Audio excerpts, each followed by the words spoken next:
Carbons को इन्होंने divide किया है कार्बोवेज, ग्रेफाइट्स, पेट्रोलियम, क्रियोजोट।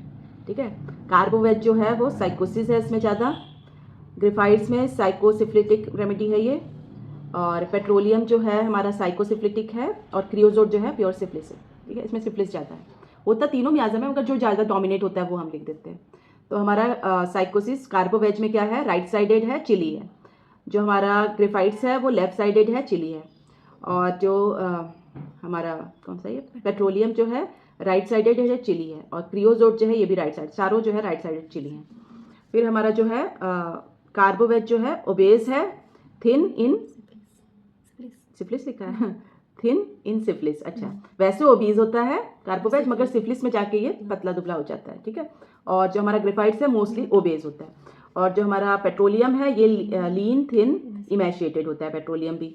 और जो हमारा क्रियोजोट है ये तो ऐसे भी ओल्ड लुकिंग है और बहुत पतला दुबला है, लीन थिन है।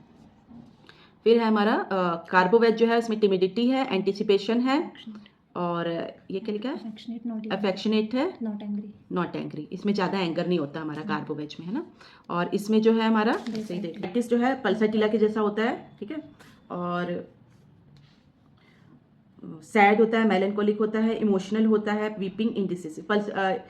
पल्साटिला जैसा बहुत दिखता है ग्रेफाइट्स जो होता है। ठीक है, सैड, मेलनकोलिक, वीपिंग देखने को मिल रही है आपको। फिर है पेट्रोलियम जो है माइल्ड येट क्वेरलसम, माइल्ड भी होता है मगर क्वेरलसम भी होता है पेट्रोलियम। अल्टरनेटिंग स्टेट होती है इसमें। ठीक है, कभी माइल्ड हो गया कभी क्वेरलसम हो गया। Dullness alternating with excitement. ठीक है, तो हमारे पेट्रोलियम में अल्टरनेटिंग सिम्टम्स होते हैं। एंगर्ड ईजिली, बहुत जल्दी गुस्सा हो जाता है। और जो क्रियोजोट है लाइक्स टू बी कैरस्ड एंड फॉन्डल्ड, इसको पसंद होता है कोई इसको प्यार करे, बहलाए फुसलाए, वो चीज़ें इस तरह की चीज़ें पसंद होती हैं इसको क्रियोजोट को। फिर है कार्बोवेज में क्या है, स्टेसिस है और ऑफेंसिवनेस है, डिज़ायर फैनिंग है और एयर इन मोशन में इसको आराम है। और जो ग्रेफाइट्स है उसको कैरेज राइडिंग में एग्रेवेशन है, हेडेक बट एम्लोरेट्स हेयरिंग, हेडेक है और हेयरिंग से इसको एम्लोरेशन है। ग्लूई डिस्चार्जेस है, हार्डनेस ऑफ स्किन है ग्रेफाइट्स में। कैरेज राइडिंग एग्रेवेशन, पेट्रोलियम में कैरेज राइडिंग में पेट्रोलियम में स्मेल से चढ़ती है ना, उससे इसको एग्रेवेशन होती है पेट्रोल की स्मेल से। Gastric disturbance, मैनिश habit of girls, ये पेट्रोलियम है। और क्रियोजोट में rapid decay of teeth, प्यूट्रिड, corrosive, offensive discharge, bleeding tendency. तो ये इन्होंने ब्रीफ में बता दिया चारों मेडिसिन का ना, जिसमें से हमने कार्बोवेज और क्रियोजोट पढ़ ली है, ये दोनों भी रहती है हमारी। फिर है granite. Granite is a remedy is available in the name of lapis gray M graniticum, often confused with granatum. ठीक है, ये ग्रेनाइट है और एक और मेडिसिन है ग्रेनेटम, वो अलग मेडिसिन है। When ordering from pharmacy, one needs to be very careful because granatum is often supplied instead of granitum. कई बार वो फार्मेसी वाले गलती से ग्रेनाइटम की जगह ग्रेनेटम भेज देते हैं। ग्रेनाइट इज हार्डेंड सिलिका, जो सिलिका है उसी को अगर हम हार्डेंड फॉर्म में ले जाएं तो वो ग्रेनाइट में कन्वर्ट हो जाता है। ठीक है, तो केमिकल कंपोजिशन ऑफ ग्रेनाइट क्या है, a world wide average of the average proportion of the different chemical composition in granite is granite in descending order by weight and percentages. ठीक है, तो इसमें बहुत सारे फॉर्म्स हैं इसके। तो सबसे पहला है जिसका है कंपोजिशन SiO2 सिलिका ऑक्साइड, 72% है इसमें। और सेकंड है Al2O3 जिसमें हमारा 14.42% है, K2O4.12%, sodium dioxide 3.69%, calcium oxide 1.82, ferrum oxide 1.68, ferrum dioxide 1.22, magnesium oxide 0.71, titanium oxide dioxide 30%, और P2O5.12 और MnO 0.05। ये सारे होते हैं इसमें इतने परसेंट में। सबसे ज़्यादा ये होता है सिलिका डाइऑक्साइड 72%, बाकी और सारे ये सारे मिल के बनाते हैं हमारा granite. Granite is a rock found both from the superficial to the deepest layer of earth. ठीक है, तो इसमें ये सारी चीज़ें आ गई ना हमारे, ये सारे आ गए जो हमने भी पढ़ा। तो इसमें वो सारे रॉक्स होते हैं जो पाए जाते हैं सुपरफिशियल से deeper layer of the earth में, वो सारी की कंपोजिशन मिला के ग्रेनाइट बनता है। If we go to the mountains we see many rocks around but we never wonder what the rock must have undergone lying there for centuries. ठीक है, हम तो रॉक तो देख लेते हैं मगर वो कितने सालों से कैसे वो रॉक बना है, किन किन चीज़ों से मिलके बना है, वो हमको नहीं पता। The rock is stable, so stable that nothing can move it, so stable can nothing can move it except a huge crane. ठीक है, तो वो इतना स्टेबल होता है उसको ऐसे कोई नहीं हिला सकता। सिवाय क्रेन वगैरह के। In the late 50s 2 famous cricketer, one from India Vijay Manjrekar and another from England Ken Barrington, had earned the nickname of Rock of Grivelators. This signified their name and temperament on the field when they were at the crease. No balls, however quick or shrewdly turned, ever got through their strong, undentable defense. No bouncer affected them. They went on and on even if the batsman on the other side failed to score. They were sticking to where they were, unmoved by fear and anticipation. इस तरह की जो personalities होती है ना, जो दो थे क्रिकेटर जिनको ऐसे बोला जाता था रॉक ऑफ गिब्लेटर, जो है इस तरह की इनकी पर्सनैलिटी थी, जो किसी चीज़ से अफेक्ट नहीं होती थी, ना एंटिसिपेशन था उनमें, ना फियर था, एक अपनी टटे रहते थे अपने क्रीज पे जब तक वो रहते थे अपने फील्ड में ना। लोग मतलब डरते थे, ऐसे लोगों से डरते हैं ना बाउंसर्स, और ये कोई चीज़ उनको अफेक्ट नहीं करती थी, तो उनका नाम इसलिए ऐसे रखा हुआ था। This is how a rock, it is fixed, does not move, cannot move, and passively, unemotionally watches things happen in nature, and that too for centuries. These rock may have been a witness to many bloody wars, many floods and deluges, many famines. Thousand may have proposed around them, thousand may have suffered around them, but they are not moved. तो ऐसे होते हैं ना, जो पहाड़ कितने सालों से खड़े हैं वहीं पे, उनको कोई फर्क नहीं पड़ रहा, उनके सामने कितने जंग छिड़ गया, कितने कुछ हो गया, नरसंहार हो गया, ये हो गया, मगर उनके ऊपर कोई इफेक्ट नहीं पड़ा उस चीज़ का। तो ये बहुत स्ट्रांग लोग जैसे इस तरह के होते हैं, अनमूव्ड बाय, इन चीज़ों से उनके ऊपर कोई ज़्यादा इफेक्ट नहीं पड़ता है ना, तो इस तरह के लोग होते हैं ये। तो इस तरह की पर्सनैलिटी होगी ग्रेनाइट की। This is the exact picture on which I have prescribe granite. It may be imaginative and hypothetical, but it works. It works brilliantly and has given cures in cases ranging from diabetes, retinal detachment to cancer. इस तरह के cases को भी ठीक कर सकती है ये. तो इसमें क्या है, डिल्यूजन है, delusion better than others, that he is deserted, forsaken, detach, superiority of indifference, apathy, family to his relation to. तो ये एक इसका delusion, he is better than others, that he is deserted, उसको मतलब डिजर्टेड किया गया है, फॉरसेकन, डिटैच्ड, फॉरसेकन है, डिटैच्ड है लोगों से, और सुपीरियरिटी ऑफ इनडिफरेंस, सुपीरियरिटी है उसके अंदर एक, इनडिफरेंस, एपैथी टू फैमिली है, और रिलेशनशिप. तो इस तरह की मतलब इतनी स्ट्रॉन्ग पर्सनैलिटी है इनकी कि इनको इन चीज़ों से फ़र्क ही नहीं पड़ता, इतने डिटैच्ड है अपनी फैमिली मेम्बर्स इन लोगों से. ठीक है. ग्रेनाइट पर्सनैलिटी इज इंडोलेंट है, इंडोलेंट मतलब फिक्स्ड है एक जगह पे, तो इंडोलेंट हो गया. हॉटी है क्योंकि इसको लगता है मैं दूसरों से सुपीरियर हूँ. इंट्रोवर्टेड है, नेवर कम्युनिकेट्स, लोगों से कम्युनिकेट नहीं करते ये लोग, हॉटी होते हैं, तो फिर वो अपने में रहते हैं. वेरी अनइमोशनल, इमोशनैलिटी नहीं होती इनके अंदर. Not moved by any emotions, जिनको किसी इमोशन के साथ नहीं मूव किया जा सकता है. The only emotion that exhibit is anger, इसमें एक ही इमोशन है, वो भी सिर्फ एंगर ही है इनमें, है ना. It is perfectly sycotic, sycotic pure sycotic type की इनकी पर्सनैलिटी है. साइकोटिक एक्सेस और hyper sycosis causes synthesis of extra fibrin. अब देखो साइकोसिस एक्सेस है इनमें, तो इनमें क्या है, फाइब्रिन एक्स्ट्रा बन रहा है, that makes them tough and there hard parts. ठीक है. तो इनको बीमारियां भी वैसी ही होंगी, फाइब्रिन ज़्यादा है वही सब बनेंगे. हाँ. They are hard hearted, cruel, unorthodox, dominating and dictatorial type के होते हैं ये लोग. ए कपल ऑफ केसेस में help us understand it better. अब केसेस बताएंगे ये 2-3, उनसे हमको ज़्यादा समझ में आ जाएगा. This is a case of retinal detachment and threatened blindness in right I. ठीक है. डिटैचमेंट हुई है रेटिना की और ब्लाइंडनेस की थ्रेटनिंग है उनको राइट आई में. That was cured 15 years back and stand cured even today. पिछले पहले 15 साल पहले उसको क्योर किया गया था, अभी तक वो ठीक है. The 60-year-old gentleman came in with his wife and was seated very erect on the chair without a smile on his face. ठीक है. 60-year-old कोई जेंटलमैन आए अपनी वाइफ के साथ और एकदम इरेक्ट पोस्चर में बैठे, उनके फेस पे कोई स्माइल नहीं थी. The people of his left I was a white as marble, for which he blamed the surgeon who according to him had spoiled the case.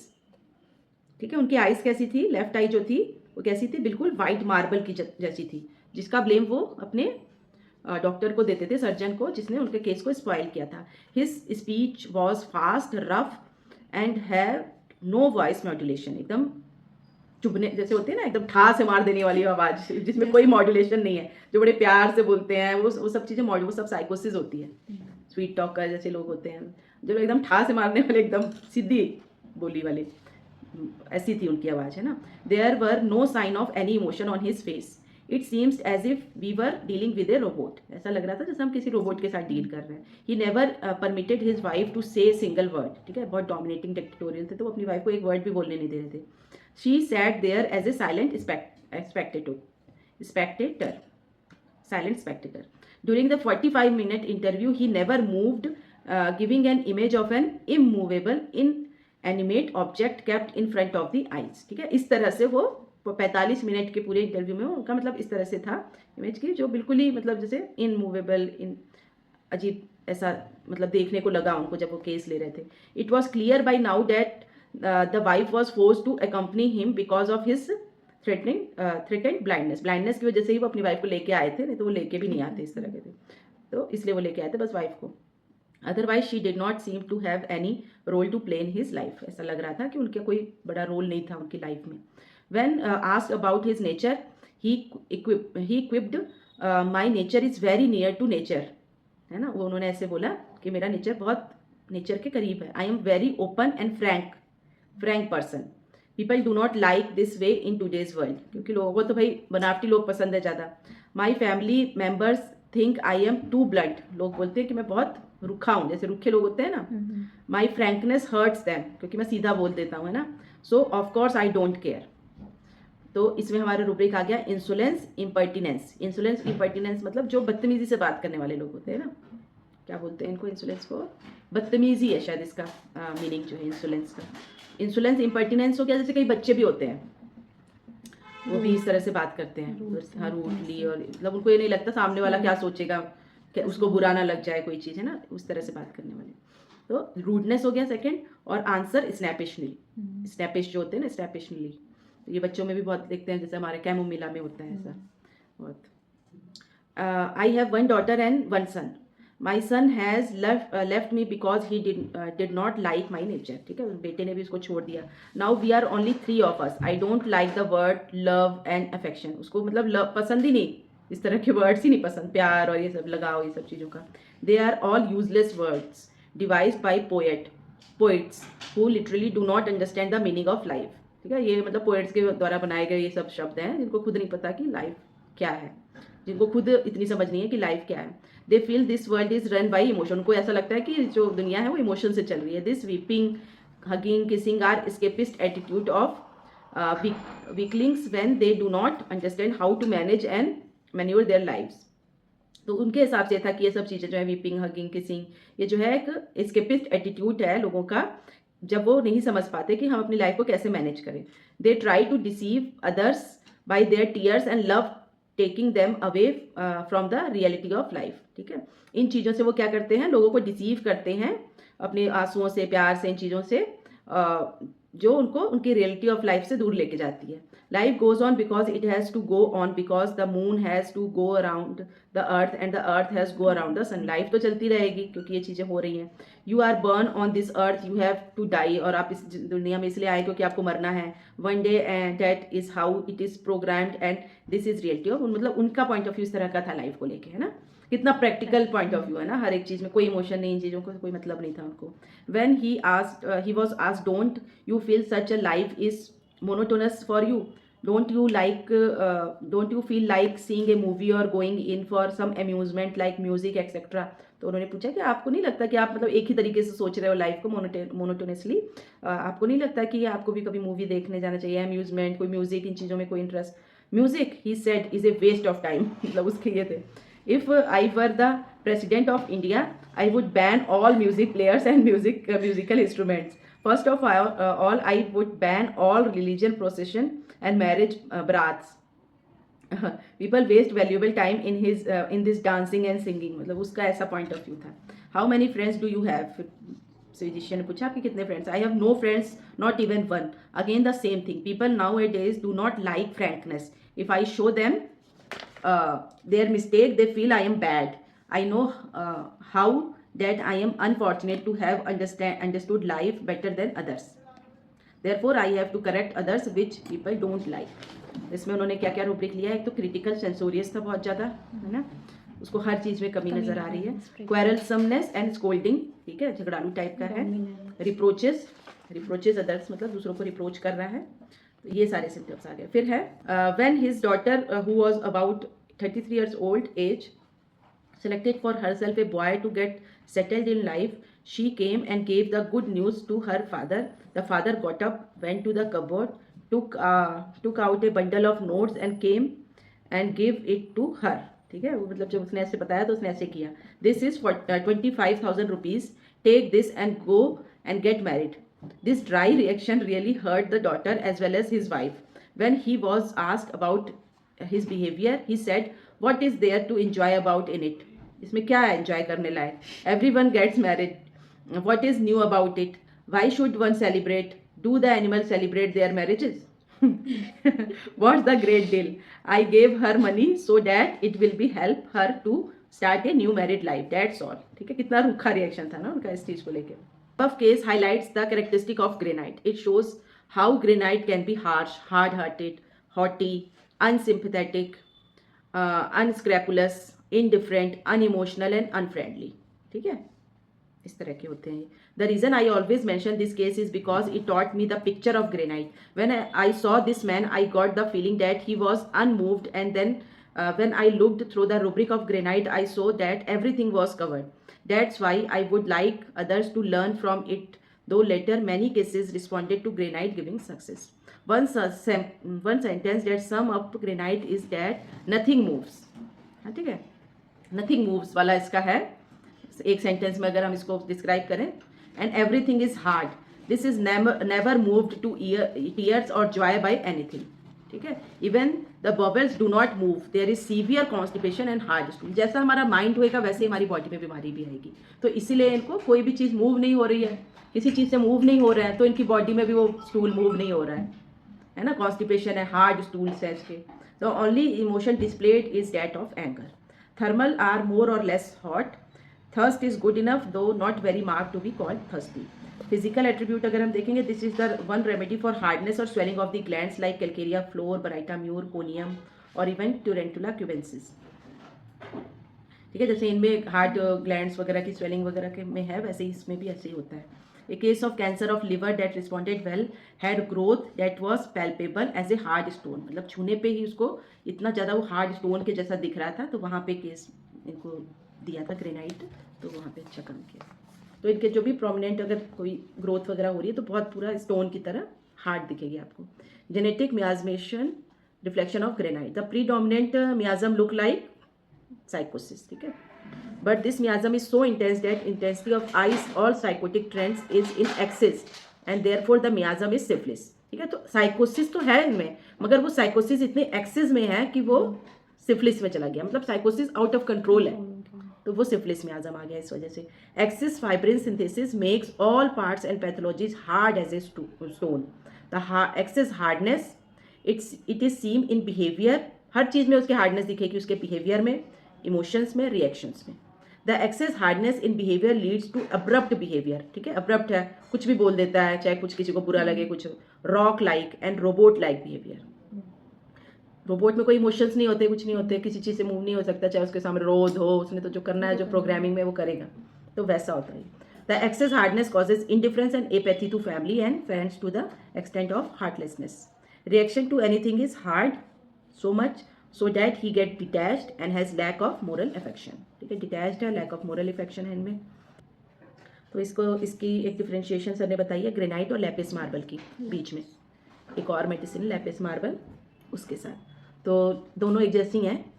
तो ग्रेनाइट में हॉटीनेस है, कंटेम्पचुअस है, दूसरों को नीचा दिखाने वाला, रिप्रोचेस है, दूसरों को हमेशा दोष देने वाला, रॉक सॉलिड है, इमूवेबल है, डोमिनेटिंग और डिक्टेटोरियल है। और लैपिस मार्बल जो है ईगो है इसके अंदर बहुत ज़्यादा, और उसके अंदर है कि डिल्यूजन ही इज किंग। ठीक है, और मनी और इमोशन अगर हम देखें दोनों में, तो ग्रेनाइट जो है वो इंडिफरेंस मनी है, status, relation, no emotion except anger, बस एंगर इनमें एक इमोशन होता है।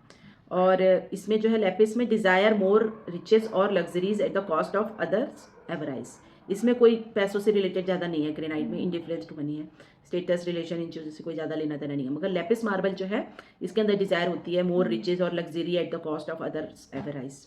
और फिर स्टेबिलिटी अगर हम देखें तो ग्रेनाइट बहुत स्टेबल है, और लैपिस जो है वो कैप्रिशियसनेस है, क्योंकि जल्दी से बोर हो जा रहा है वो चीज़ों से।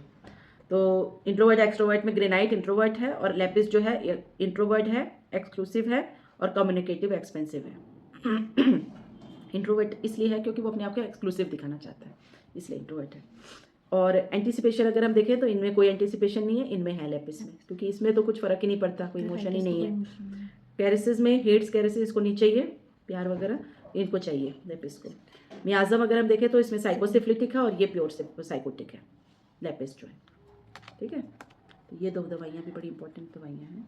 टेररिस्ट वगैरह हो सकते हैं ना ग्रेफाइटिस, जो टेररिस्ट होते हैं ग्रेनाइट। हाँ वो भी तो वैसे ही होते हैं, कोई इमोशन नहीं, मर जाए कट जाए, एक ही एम सब कुछ वही उतना ही स्ट्रॉन्ग हो सकता